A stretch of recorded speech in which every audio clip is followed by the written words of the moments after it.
Hindi dapat ako mamamalengke. Dapat bukas pa ako mamamalengke.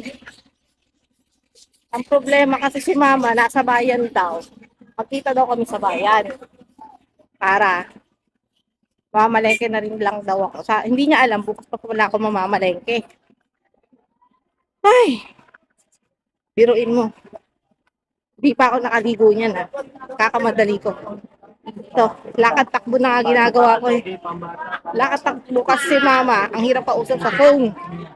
Pag tinatanong ko kung nasan siya, ang sagot niya nasa jeep. Saan ka na banda? Nandito ako sa jeep.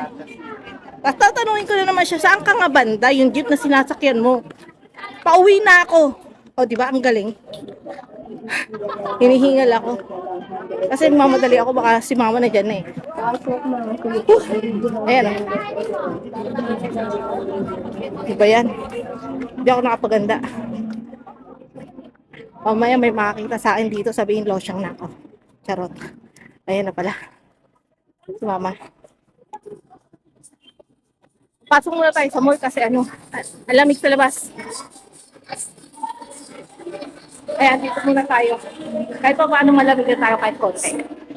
Ay, may tigyawat ako. Magkakaroon na siguro ako. Ayan, natay ko lang dito si mama. Upo lang muna ako. Message ko si mama. Pero yung tumakbo pa ako. Akala ko kasi si mama nandito na. Wala pa pala. Traffic daw. So, no choice ako kundi magantay ako dito. Ayan, wala akong choice. Nasa kabilang mall daw pala si mama.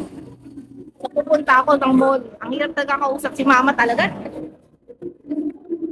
Hindi na maganda ako.